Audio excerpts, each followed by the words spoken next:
Many problems stem from the inability to separate from your mom. And I don't just mean living in her basement. You can move across the country and barely speak to her and still unconsciously organize your life around her. It's the proverbial veil. It affects how you see reality, pretty much everything. So it takes on many forms like neediness, approval seeking, and resentment, fear of upsetting people. You can't get your healthy needs met, so you compensate by seeking approval. Usually it looks like avoiding disapproval. And the first person whose disapproval you learn to avoid was your mom, right? Don't upset mom. Then you go out in the world and unconsciously expect this arrangement to continue with other women. The plan is to be good. You do whatever you think the right things are, whether it's being agreeable or having sweet game or complaining about feminism on Twitter, right? You do what you want the right thing to be. Now you're entitled to love from a woman. And when you don't get that love, especially that unconditional love you had with your mom, you become resentful. You blame women, your mom, and feminism. And look, there is a lot wrong with women, your mom, and especially feminism. But as Uncle Mark says, just because something is true doesn't make it relevant, which is why the mother separation, that resolution of your Oedipal complex, is the veil. Until you see it, everything else is the problem. So I appreciate this can be a difficult idea to get, but this pattern goes way back. It's death and rebirth. Guy walks into a dank bar, usually in a basement of some kind. He gets punched in the face, and that is the separation between the first and second acts, which indicates that if you don't separate from your mom, you can't even get started in life. The boy who your mom gave birth to has to die. The identity you've built around your fabricated moral rectitude has to die.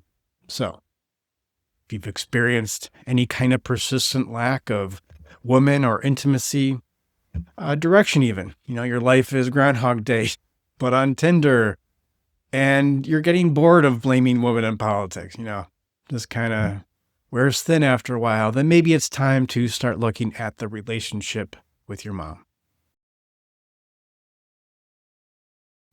There are arguably many ways to perform this separation from your mom, but we're going to go through 4 here, stripped of the symbolism, distilled to the psychological core of what's actually happening. Yeah, during more symbolic rituals like getting punched in the face in a bar. The first way to separate from your mom is to go to church. Now, why would a smug, petulant atheist be telling you to go to church? Because church is a woman. Notre Dame, Our Lady, church is referred to as the bride of Christ, often. And the unfortunate fact of life is you absolutely need a woman in your life, someone or something to connect with. People will say you need to live for something bigger than yourself. However big it is besides the point, which is not to live for it so much, rather connect with it, give to it consistently, honestly, voluntarily, something that exists, outside your head. Until you live for that God, you're going to end up making your mom God. And I'm not sure exactly what God is, but it's not your mom. So until you develop that relationship, right, your mom is going to remain the ultimate source of approval and guilt and authority. Something else that women in church have in common is they're both kind of crazy. Church definitely be shopping. The point is, you don't want your mom to fill that role for you. And that's what you fill for yourself when you show up at church every week, say hi to people, engage in whatever level you are able to engage. You're becoming part of it, forming a relationship with the feminine, that anima integration, really you're mothering yourself. So you found a new mom/church. Now you need to separate from the old one, and there's many ways to do that. But it comes down to how well you can communicate with your mom. You get to that place where you can talk with your mom openly. It's relaxed because you're not trying to micromanage all of your thoughts and feelings because you're not trying to hide anything anymore. Yes, of course, your mom is annoying, but what's way more annoying is you can't tell her that. Not in a way she can actually hear you without you regressing into your teenage form. And the fast track to more openness with your mom is to apologize to her. And I know your mom has way more to apologize for than you have. But this isn't about your mom. That's the enmeshment talking. This is about you. What have you done to hurt her?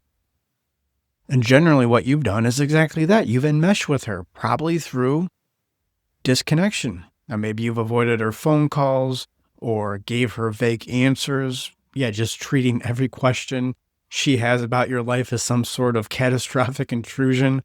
So, yeah, you get clear on how you've disconnected like that, how your issue played into it. And thankfully, it's not really about apologizing to your mom. It's more about getting clear on how you could apologize to your mom if you absolutely had to for whatever reason.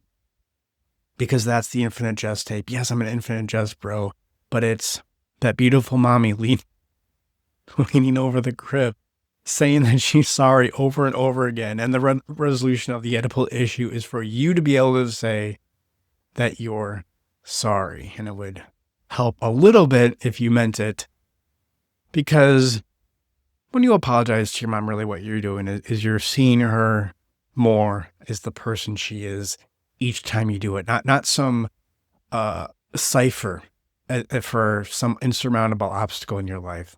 But again, you don't have to do this perfectly, right? Though the more advanced you go, the more your mom's annoying qualities just kind of fade into the background, because you no longer need her to be different for you to be happy.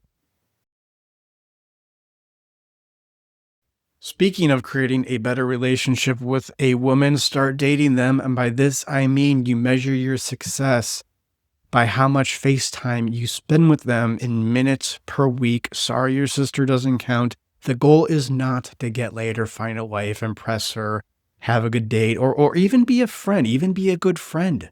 It's simply to spend time with women, talk to them. So swipe right on whatever app it is, talk to any girl within, arm's reach. Doesn't matter if she looks like a little freak show, tattoos up her neck, like the Blob got her, that kind of thing. Just go out with her, connect with her. Doesn't mean get along, but what's stopping you from talking with Tattoo Lady about politics? Just see how long you can keep her out on a date before she bails. Hey lady, I can tell who you voted for. That kind of thing. An argument is a connection. You've been psyoped into believing that arguments are useless, that they're beneath you somehow. Nobody changes their mind anyways. The whole point of an argument is to get more clear on what you think and feel. Trying to change somebody's mind is gay. But dating is really important because a lot of guys will not even begin to work on their relationship with their mom until those issues come up in dating, right? Now you can't get laid. You find yourself out with a woman and you cannot help but seek her validation. Doesn't matter how much you try to hide it, the wussiness just oozes out of you. And dry spells really have a way of turning that lens inward. Of course, usually the easiest way to spend a lot of FaceTime with women is to get a girlfriend. Now, she doesn't have to meet every requirement that you invented while scrolling Twitter. It doesn't matter if she has an OnlyFans. Can you please just stop? Develop a connection with her to whatever extent you're able. So that's how you measure success with women. FaceTime, minutes per week, and try not to be a spurg about it. Speaking of dating women, another modern initiation of sorts when it comes to separating from your moms is to go through the red pill.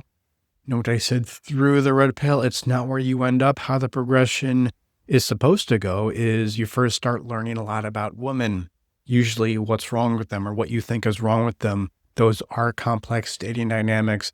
Women are finally explained. Then it's about using that knowledge you have about women, leveraging that into some kind of success with them. What we call learning game. What needs to happen between us for something here to bear fruit. But eventually what happens there is you lose yourself in the game. Yeah. Who am I? As Charlie Sheen says in Wall Street and Major League 2. Right? You lose track of who you are, your personality, because you're just trying to fill in the gaps with this manufactured high status personality, which is game. And geez, maybe that's why it feels like you're running on the BPD circuit. Maybe it's not all about modern women. Sure, perhaps the juice isn't worth the squeeze, or maybe you just don't know how to squeeze very well. Either way, it doesn't really matter, does it? Like the question of whether life is fair or unfair, it really doesn't matter. So eventually you realize it really is about you. And so your connection with women as a corollary. And that's when you really begin to get better. Yeah, recently I did a video on how your view of the pill is really a reflection of your Oedipal issue. I'll link it in the description. That focuses more on what a resolution of the Oedipal issue looks like. Anyway, if nothing else, the red pill does have a lot of good information. And with that good information, especially if you haven't had a big brother or dad to teach you about this stuff.